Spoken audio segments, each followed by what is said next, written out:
The Mixed Mornings and More podcast with Steph and Sean. Now available daily.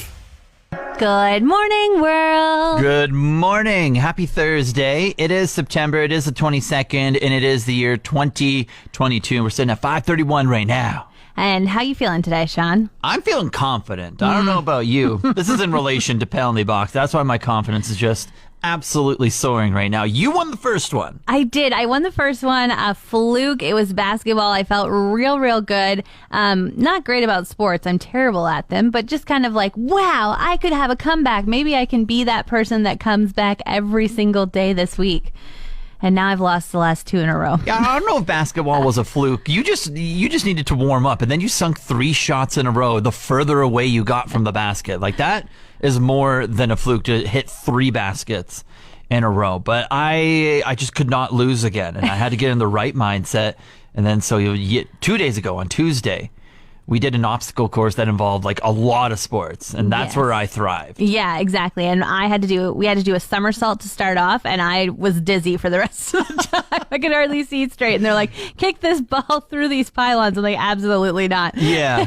It was somersault, high kick, soccer pass through some pylons. You had to sink a basketball. You had to set a volleyball into a net, and then you had to do like some high knees and then like hit a ball. Yeah, with a baseball, with a pool noodle, aka baseball. And I absolutely crushed you in that. So that was fantastic. And then yesterday, blindfolded bowling. Like, I'm not sure. That feels very up to chance. Yeah, and okay, one thing about this, you beat me in basketball, right? We posted on social media. The crowd is just going crazy. People are loving it. They love that you beat me in basketball. I bowled a strike blindfolded in bowling, and no one cares. They're all rooting for the underdog, Sean.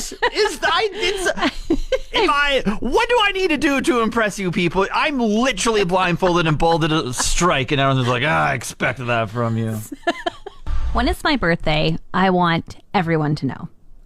You're one of those people. I'm one of those people. I want to celebrate for days on end. I want an ice cream cake. Great if you give me presents. Not necessary, but my husband should spoil me. Sheesh. It's a good time. Do you have a birthday month? Kind of. It's in July, but it's also my anniversary month, so there's quite a few things to celebrate. Okay, so fair enough. It just runs into the other. It's good. Mm-hmm. My husband, on the other hand, when it's his birthday, doesn't really like to celebrate at all. It's because he just spent a month celebrating yours. He had a month off. His birthday's in September.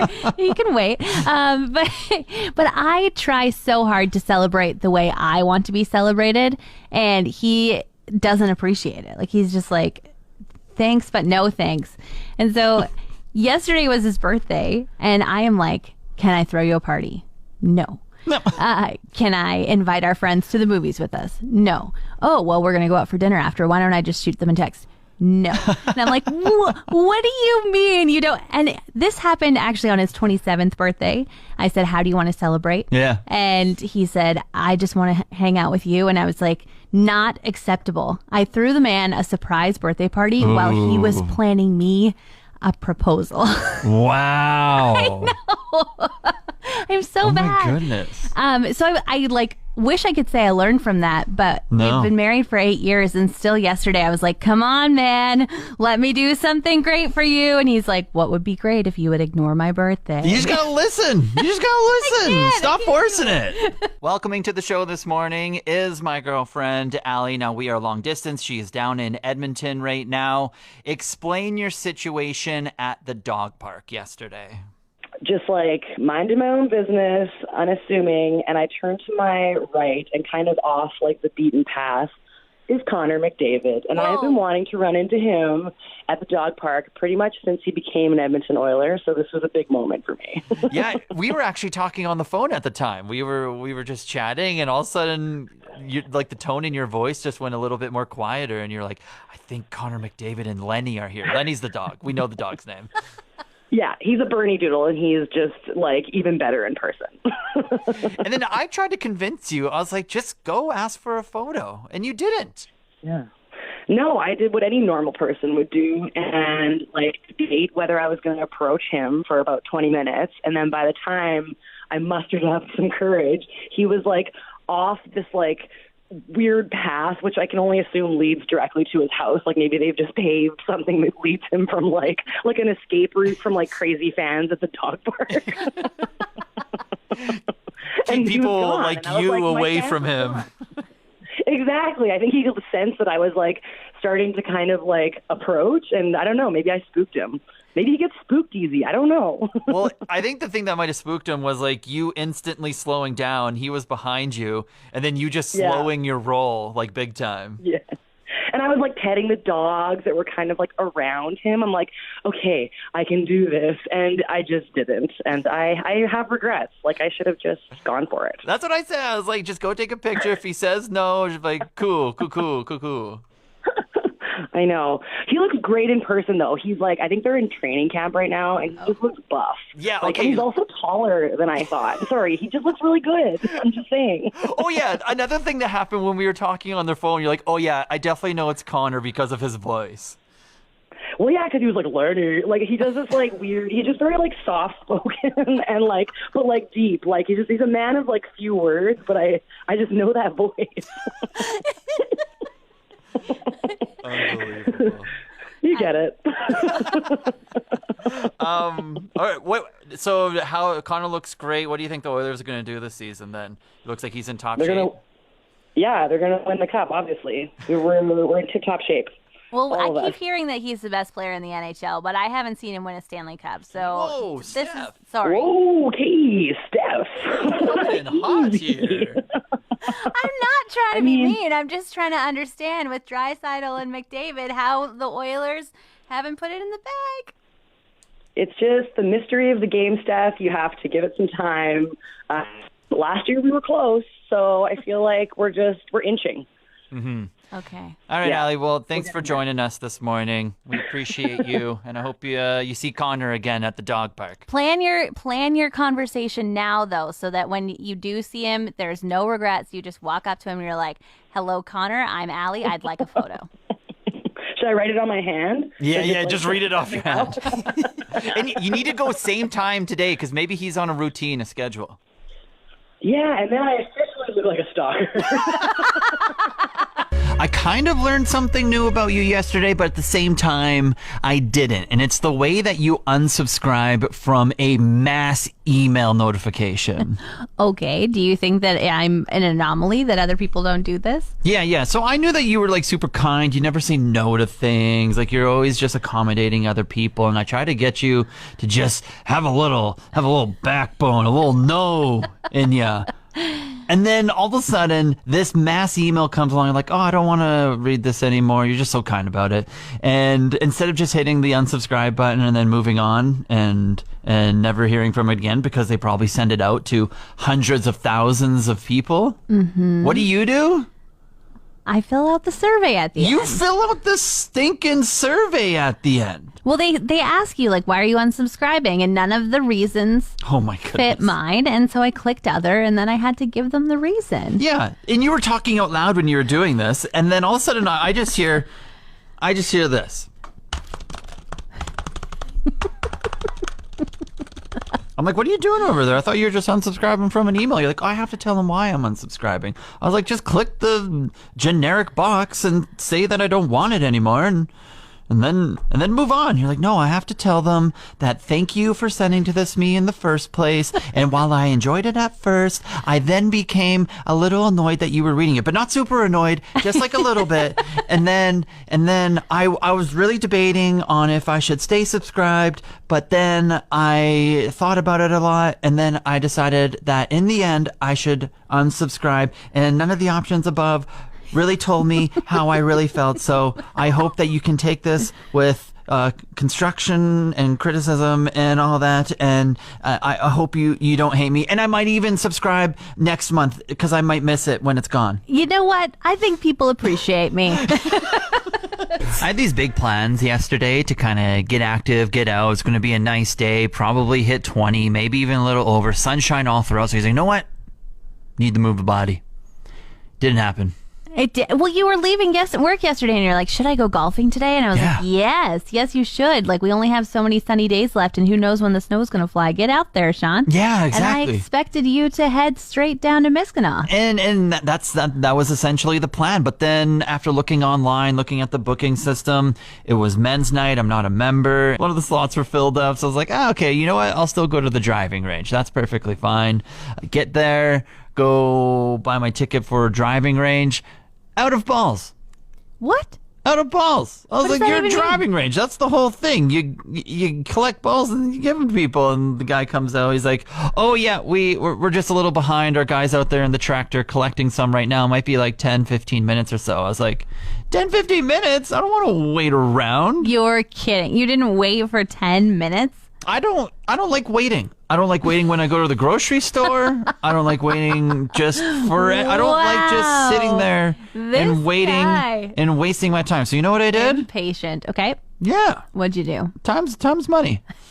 And so I ordered a pizza from my favorite downtown place. Did you get your money back from the ticket you bought for the driving range? No, because it's good for like a week, so I can still go okay. in the coming week here. So I'm still going to use that. I'm still going to go. I just don't have to go pay for it. I can just go straight to the driving range. But then I just went and ordered a pizza from my favorite downtown place because I rarely venture downtown all too often.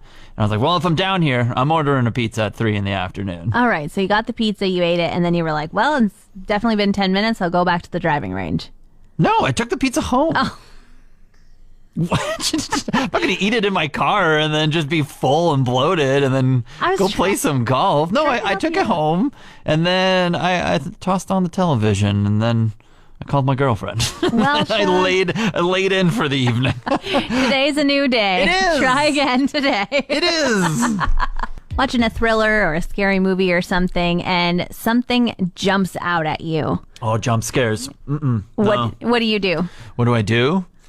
I jump. Yeah. No, most of the time, yeah, I do. If I'm not expecting it, especially it doesn't even have to be a scary movie. It could be like a TikTok with a jump scare in it, or like just a content video, and all of a sudden there's a jump scare in it. You're like, that was rude. Why would you put that in there? No, the way for movie situations, how you avoid it is just not watching them at all. Oh, okay. Well, how do you react to it? I'm usually a screamer. Oh no. Yeah. I get super loud, I scream, and I jump at the same time. So it's a full body reaction. Scary movies would not be a thing. Well, if I had to watch with you, I'd be like, no, you're just going to scream and jump the whole time. It's not going to be enjoyable. Sometimes it's not even like that scary or billed as a scary movie. I mean, this happened to me last Sunday night. I was watching Lord of the Rings with my friends, jumped and screamed, scared everyone in the room. Oh my goodness. Last night, Sky, my husband, and I were watching The Meg. Have you seen that? I've heard of it. Haven't seen it. It's like a shark movie. Yeah. Not a horror movie whatsoever. Just a bit of an action flick. Oh, man. And the shark, I thought it was a man, but something jumped out. Oh, spoiler alert. But I was holding a plate with a marinara sauce on it that I was about to take to the sink. Now I'm interested. Marinara? What were you eating? I had just finished my last breadstick. Sorry, continue. This plate, when the person / shark jumped out, I jumped up completely, screamed. Marinara sauce container went in the air as well, hit me in the knee on its way to the floor, got all over my nice gray pants, and then splattered upside down into the craziest, like I could have been getting ready for a murder scene filming the way this marinara sauce went everywhere. Incredible. So just don't let you watch anything. It's Gilmore Girls, it's Gone with the Wind, it's Heartland. That's all you get. We can't watch anything else. I just have to give a huge shout out to one of our favorite listeners who tunes in provinces away, and it is my parents, Steph. Aw, Papa and Mama Kreitz. Hello. My mom and dad, it's their 38th anniversary today. They're in Regina right now. They're soon moving and retiring out east on one of the Great Lakes, and they're about to live the good life. Today's their 38th anniversary, and I just want to appreciate them for all the support and just being role models for me. I love that. 38 years. A huge congratulations and a huge happy anniversary. Celebrate all year long. Happy anniversary and happy retirement. Love you guys. Talk to you soon. I signed off on a work email the other day, and it was a little sinister, but I liked it. A little sinister? What did you say? Yeah, the sinister part of it was I just said goodbye at the end. Who even says anything at the end of an email? Don't you have an email signature to do that for you? Yeah, I do, but I don't usually talk to these people.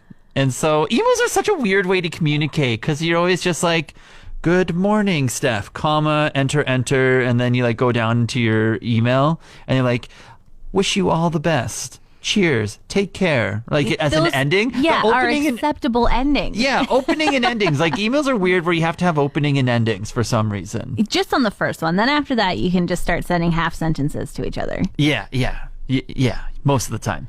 This time I was talking to someone new and it was within our company and it wasn't a serious email. And so I just... It wasn't a serious email, so I wrote very formally goodbye at the end. I opened with howdy. Okay. Howdy, y'all, because it was to two. Getting better. I opened with howdy, y'all, and then I ended it with goodbye, and then we can put emojis in our emails. And so I did the pointing fingers to the left and the pointing fingers to the right. Yeah. And those are interpreted to be finger guns. They are not finger guns. Goodbye. Choo-choo, choo-choo. You'll hear from me later. Right? Yeah. With my gunshots. And I like the way it looked, and now I want to do this for all of them. Instead of saying, I'm going to drop the goodbye, I didn't really like that part. That was, like I said, a little sinister. Yes, that seems a little like grim. Goodbye. You are the weakest link. Yeah, you.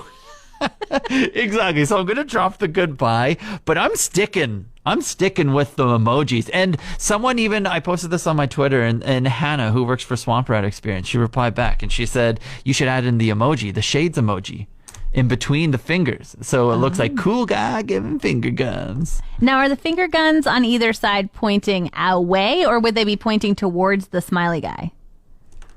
No, not that. Okay, because that looks like he's plugging his ears all of a sudden. Exactly. See, this was the other thing that I was going to put a poll out for, was with the emojis. Because when I think of finger guns, I'm like at my hips and I'm pointing them outwards. But then someone was like, you should point them the same way. Like, hey, like the Fonzie, like when Fonzie points at you, like two in the same direction. Right. So now I'm in a dilemma on if I do both of them outwards or both of them in the same direction. Well, I'm just glad you told me they were finger guns, because I would have thought you were doing like a finger pull, like your fingers are stuck in a trap or something. Like, I've never thought those were finger guns. All right. Well, now you know. The more you know.